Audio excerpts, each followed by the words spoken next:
Hello and welcome to my YouTube channel. My name is Melanie Sheree. I'm a lifelong medium and spiritual teacher. I am the founder of the Awaken Spirit classes, which are online beginner intuitive development classes where you can learn how to see energy and heal yourself. And I am the co-founder of Awakening Sanctuary Academy, the women's online academy for psychic development, where you can in-depth learn how to see, read, heal energy for yourself and other people.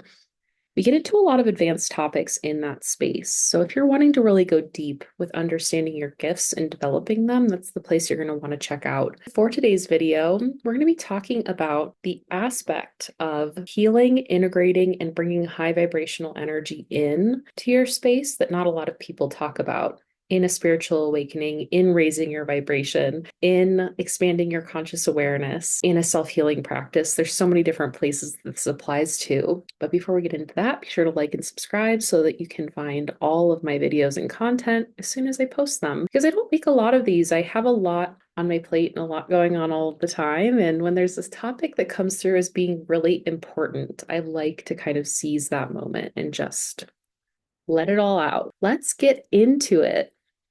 Today, we're going to be talking a bit about the healing process that happens when you start to awaken. So, for many people, we go most of our lives kind of running this standard program of experience. We believe that we experience the world in a certain way, that the world functions in a certain way, and that we are the effect of all of these external things that are happening to us. And when you start to awaken, or raise your vibration, tap into a practice, start to meditate, start to do self-healing energy work practices, what you come to realize is that you are a spiritual being in a body having a lived human experience. And in that recognizing of that information about yourself, that core truth, maybe some of your spiritual gifts start to turn themselves on. So you might start to feel other people's emotions, hear communication that's nonverbal, have really vivid dreams, deja vu, see repeating numbers, signs and symbols from the universe. There's so many different ways this starts to manifest as you begin to awaken. And oftentimes, what people don't recognize when they're in that awakening process is that what is occurring is that your spiritual energy, your spirit, is trying to come into your body. It's trying to bring your light, your truth, your answers, your gifts, your alignment, the ease and flow that you want in your life into your body. And the way that that happens is that you have to release energy that's more dense, maybe unconscious or painful, things that have been unresolved or unprocessed in your space, in order to bring that high vibrational light and information into your body. So what happens is people start typically doing a self-healing practice. They start expanding their conscious awareness. They start developing their psychic abilities. And all of a sudden, they recognize that they're in this space where they're starting to process old emotions or pain or things that they maybe weren't aware of. I recently had a student say, there's this energy I've been noticing that limits the way that I can express myself. And it makes me so upset and it makes me want to cry. And I don't want to feel that. And the reality of the situation is nobody does. Nobody wants to Nobody wants to feel pain. Nobody wants to process things that were unresolved for them throughout their lives. And, a lot of times these are things that occurred that were quite charged, that we didn't have the space, permission, or validation to fully process. So we stuff them down into that subconscious and we carry it with us. So let's say you have stuffed down a subconscious belief that you're not smart. Now, anytime anything out there in the external world is reflected to you as somewhat saying that you're not smart, maybe somebody questions you, they don't like the way you complete a task, your boss critiques you, your girlfriend says something about the thing you're wearing or the way you did something, it becomes this salt on that unresolved pain wound that's sitting in that subconscious that you never got to resolve or face. So now you're having these reactions to the world. And meanwhile, the world is just mirroring to you what you're ready to heal. You're having these reactions to the world, and they're so charged and blown out of proportion that you don't know why you are reacting in that way, or you don't know why those comments or those small things are so painful. It could even be somebody critiquing something that you really care about in maybe not a harsh way. Or maybe you get that reflected to you in a way that's extremely harsh. It just keeps getting mirrored back to you. So, in this process of self healing, that stuff arises. It starts to come into your conscious awareness as that pain, as that emotional energy, as those memories. The things that didn't get resolved start to come up out of the depths into your awareness. And what do we typically do as human beings when we experience pain? If you put your hand on the hot stove, I guarantee you, 9 times out of 10, 99.999% of the time, you're taking your hand off of the stove and you're making sure that you don't touch that hot stove because that's painful. Nobody wants to experience emotional pain. Nobody wants to sit with pain. Nobody usually willingly volunteers to be in pain unless that's your thing. You know, there are people out there, I'm not going to disregard them. But for the majority of us, we don't want to sit with our unprocessed pain. So, all of that stuff, every experience, every trauma, every really difficult relationship gets stuffed down. And it's the sort of denser energy because it's unprocessed pain and invalidation. So, all of that's taking up the room in your body and occupying the space where your light, your answers, your truth, your soul, your spiritual information and energy, that alignment, that bright, vibrant love and light type of energy would occupy. It can't be in there if all of that pain's in the way. So what happens in a self-healing practice is all of that stuff starts to arise so that you can release it. And if you're unwilling to sit with it, if you're trying to avoid it, if you're trying to fix it or make it go away or distract yourself from it, that's going to get stuck. And what ends up happening when that gets stuck is that somebody who's going through a practice starts to feel like, oh, well, what I'm doing isn't working. I should quit. I'm not good at this. Maybe I'm just supposed to never feel better. It kind of creates this idea that you are never going to be able to move through that. It really challenges you. And you might actually experience something like a dark night of the soul, which is that lived experience where you start to question everything about your world. It's quite intense when it gets to that point, when there's so many things that start to become a part of your awareness that need to change in your world that you're no longer in alignment with. But the way that you move through that energy, the way that you process it, is really what's important here. Being willing to sit with, acknowledge, create space for, and find some level of amusement to that pain. That's the hard part. That's why this is a practice. It is a practice of getting amused and neutral to the things that are arising. Because the reason they got stuck in the first place, when you try to fix, solve, avoid, fight, resist, blame, make sense of, figure out an energy, it just gets stuck and solidifies in your energetic space. So instead of running away from it, avoiding it, doing your laundry, taking up a new hobby, all of those things we tend to do to avoid that pain, instead of doing that, when you sit with that energy, create space for it, to begin to be able to recognize it and allow it to be there from a neutral, amused, or loving standpoint, that energy starts to move. It becomes unsolidified.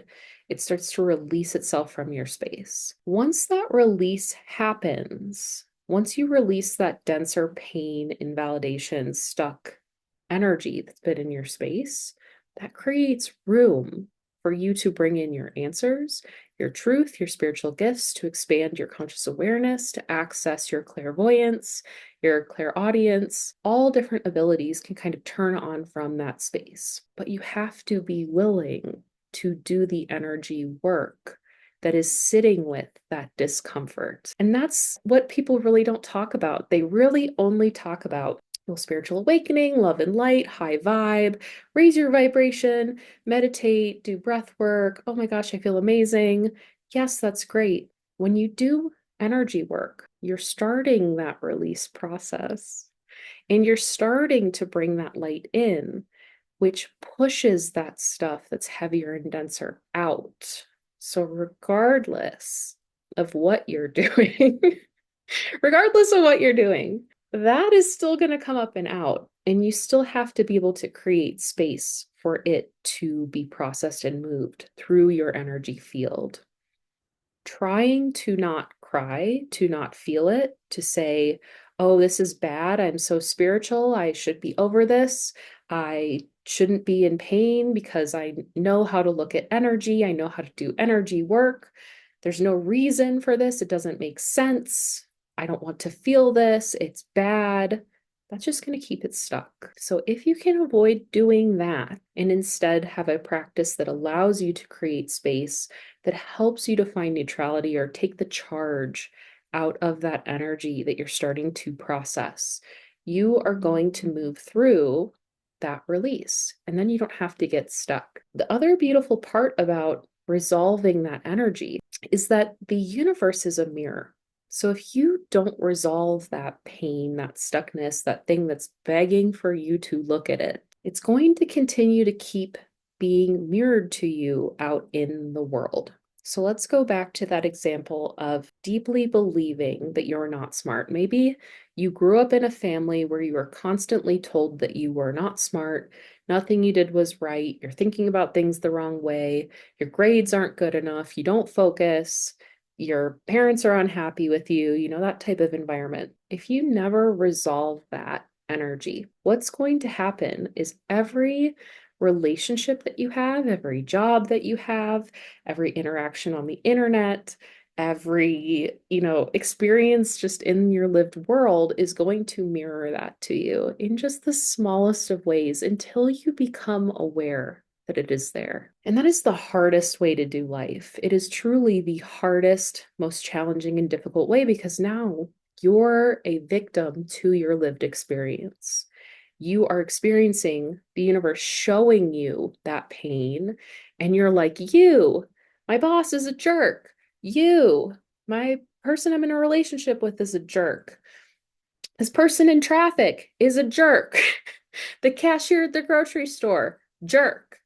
You're experiencing that and it becomes extremely frustrating. I lived my life that way for many years. Many people do, until you begin to understand that you are the one creating your reality. Your internal state is mirrored to you through the universe. The universe shows you what is inside of you that is ready to be healed, released, and resolved all of the time.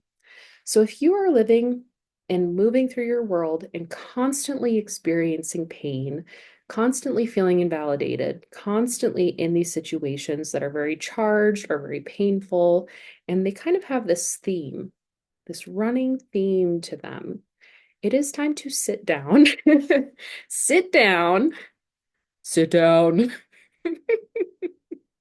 sit down with a practice that works for you to create space for yourself, to resolve that energy so that you don't have to keep living your life avoiding that one thing and having that experience over and over and over and over for the rest of your life, not knowing why you keep dating the same type of person, you keep attracting the same type of boss, you keep experiencing the same type of betrayal, you keep getting mirrored to you that you're not smart enough. Why would anybody want that?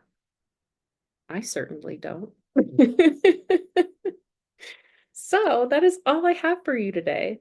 Just to recap, in energy healing and spiritual awakening and raising your vibration, what ends up happening is you release denser energies that have not been processed to create room for all of that bright, sparkly light of your awareness. as your soul integrates into your body, bringing all of that high vibrational energy in.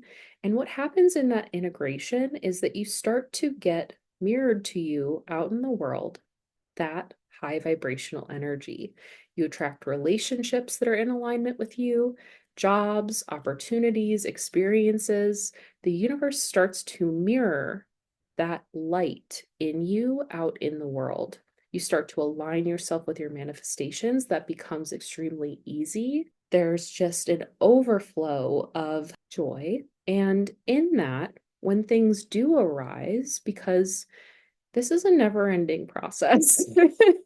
It's a never-ending process of becoming and releasing and evolving and expanding. There's this transformation that happens over your lifetime where you are learning and growing. And you can either learn and grow through that unconscious pain that's being mirrored to you out in the world, or you can sit down and become conscious of what's within you so that you can experience more of what you came here to experience this lifetime, which is joy and excitement and alignment and ease, relationships that feel fulfilling, flow, creativity, expansion, new opportunities. If you want those things, but you're only getting the stuff that's really difficult and challenging, it's time to go within so that you can bring your information into the body. You can release the denser frequencies that are in a vibrational match with what your reality is mirroring to you, bringing your vibration up so that you can have this high vibe energy in your field. So let's say this is the high vibe energy. High vibe energy in your field that starts magnetizing to you the higher vibrational energy in your lived experience. So sit with that stuff, create space for it. I know it's uncomfortable. On the other side of that growing pain that occurs when you release energy that's painful, there's so much to be had, and it is so worth it. You are worth it. If you need any assistance or wonder how to kind of do those things, I have a few videos linked on my YouTube channel. The first one in a really great series is called The Doorway to Empowerment. You can drop in with that. I also run online classes. I'm on Instagram at _awaken.spirit. You can check out my women's psychic development program online or on Instagram. And if you have any questions, please feel free to reach out to me. I'm going to link my email and my Instagram so you can DM me. I hope you're having a lovely day. And I hope that you take this information and that it is so helpful and puts the growth journey and the processing into some perspective if you find that you're in that period of discomfort and release. If you're in that period of discomfort and release, just recognize it as growing pains. You are having growing pains. You are releasing the denser energy to create room for all of that beautiful stuff that you need, want, and deserve in your world. Be well, be kind to yourself, be kind to other people. I hope to see you around. Take care. Bye.